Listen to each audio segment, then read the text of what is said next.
Good Friday, everybody, as it is another episode here on Between the Ears. I'm Schuyler Callihan of Mountaineers Now and SI Fan Nation channel. And look, we've had a lot of stuff go on this week. We've talked a lot about basketball. The Neil Brown stuff came up with the new contract extension. So I really haven't got to get into this whole college football playoff bull crap that's been going on. So we're going to get into that today here on Feisty Friday here on Between Years. Make sure you can support our channel by giving us a like and subscribing to us at Mountaineers Now on YouTube and giving us a follow on X at that very same handle. So if you haven't heard, the college football playoff is expanding from 4 to 12. We already know that. That was already going to happen this year. That's going to come into play in 2024.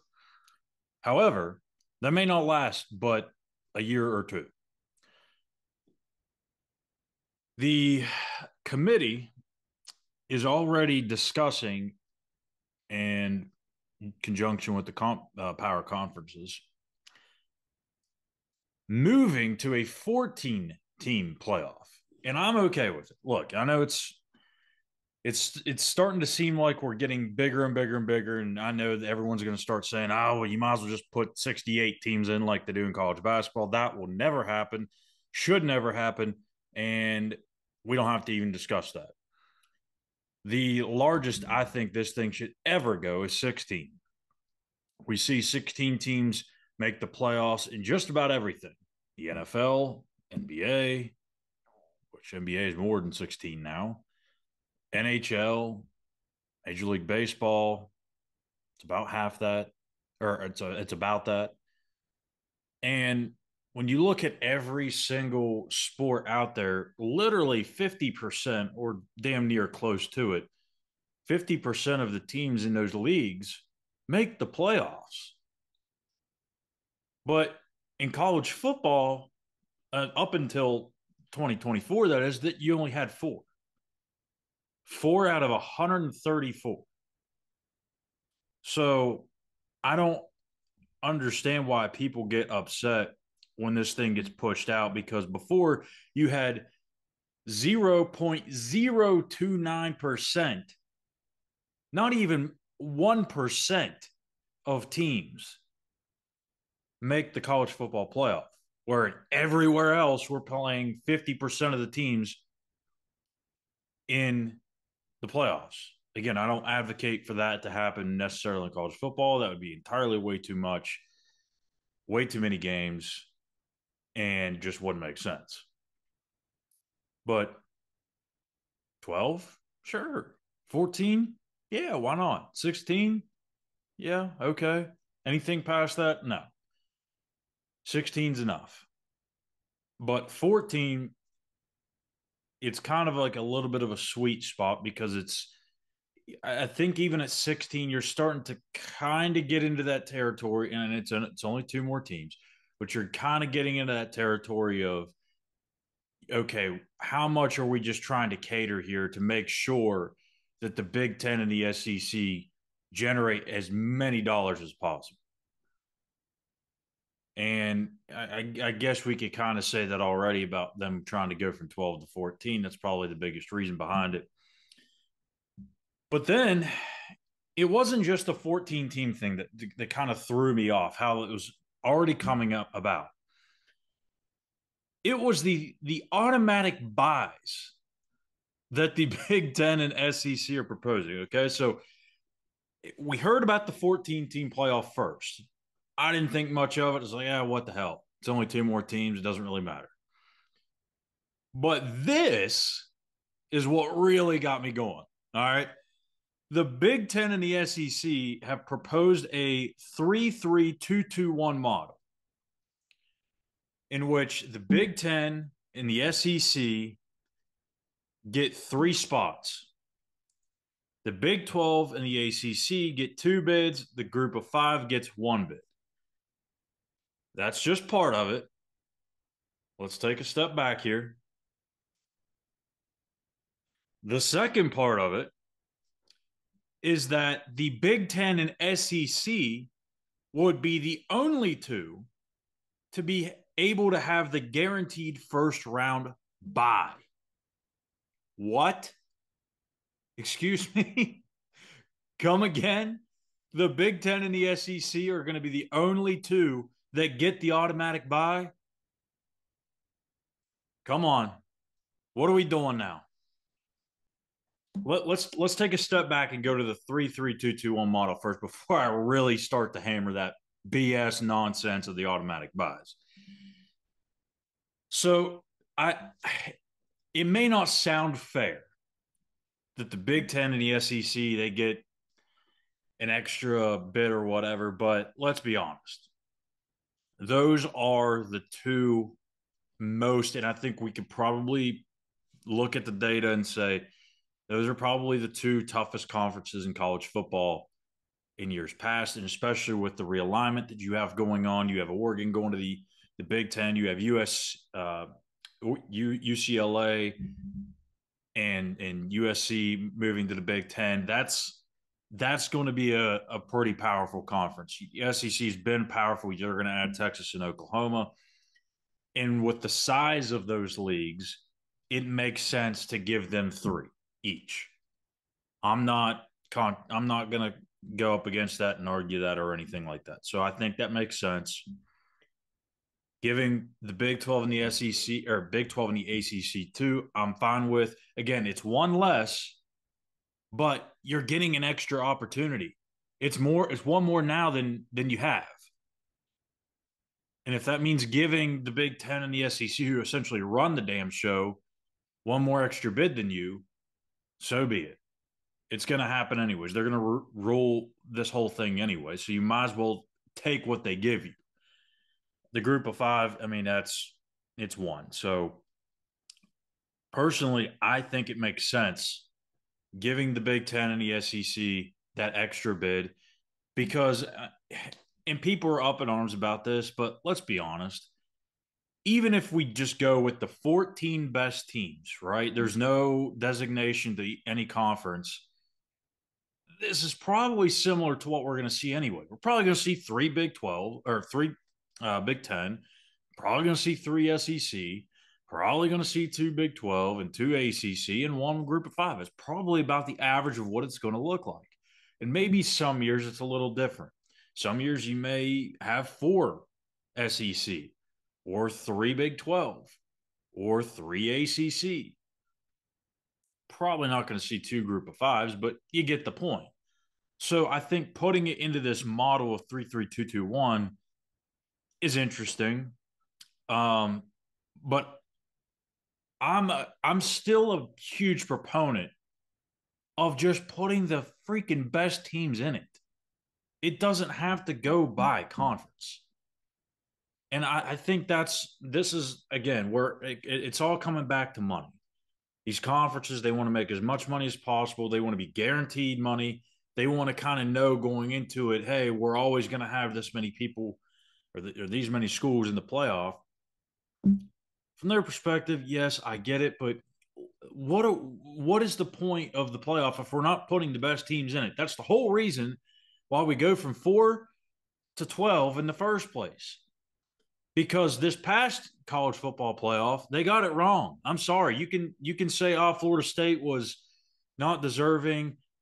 Dude, they won with their second and third string freaking quarterbacks. If they can win with their second and third string quarterbacks, I think they deserve to be in.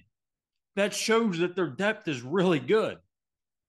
Now, we can make all these assumptions and throw out all these hypotheticals that, well, Florida State would have got their butts kicked in the first game. And yeah, you know what? They probably might have. But there's a reason why they played the damn games on the field. And let's just be real here. There's blowouts in the first round of the college football playoff damn near every year, regardless of teams that have their starting quarterbacks or not. And there's been some blowouts in the championships. Last year, Michigan TCU. Or Georgia TCU, I'm sorry. So why are we worried about putting in a team because they may not have their starting quarterback or not? They ran the table undefeated. They deserve to be there.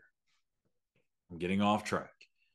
But the point is, we went from 4 to 12 to ensure that we're putting the teams that deserve to be there, they're in.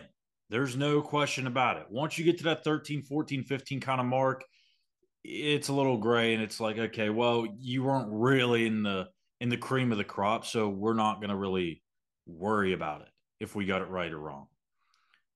But when we go to this designation type model where we're giving you three, you two, and you one, uh, we're kind of going away from that again. Put the best 14 teams in the freaking playoff. It's not hard. We're trying to make this rocket science for no reason. I mean, I don't think there's a need to make this more complicated than it already is. Putting in the 14 best teams is hard enough. Putting in the best 4 teams is hard enough. Putting in the best 12 teams is hard enough. You don't need to start adding to that mix. But secondly, and this is the part that I just get all juiced up and amped up about, automatic buys for the Big Ten and the SEC. Lord have mercy.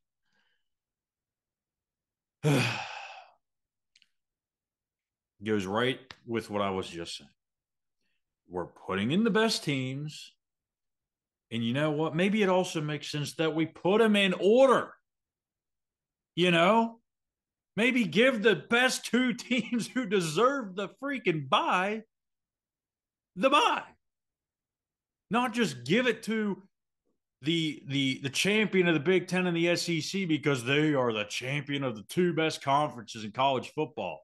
Well, what's going to happen if one of these years, the said conference is down and it's not that impressive, and B, what if the conference champion of one of those 2 leagues has 3 or 4 freaking losses?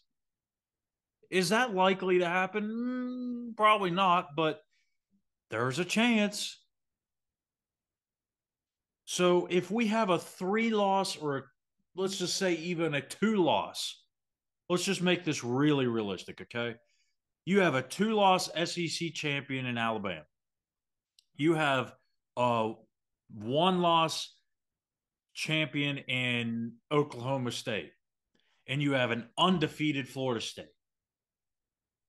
We're really going to give the automatic bye to an Alabama team that's lost 2 games over an Oklahoma State team that lost once and a Florida State team who ran the table again.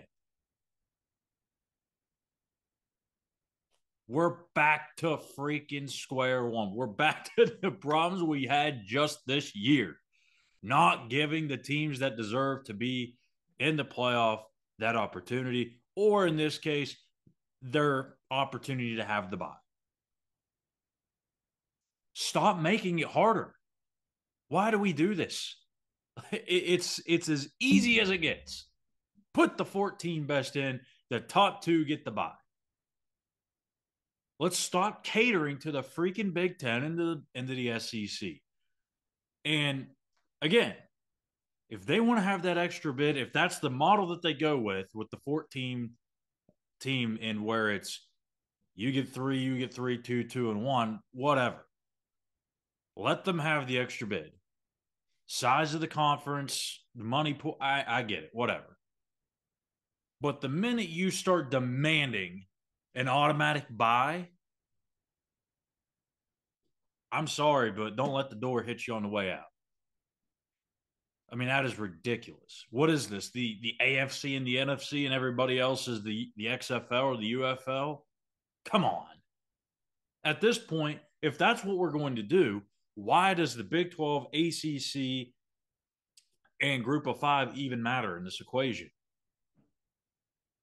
You're not giving them that fair opportunity. If someone literally runs the table in the Big 12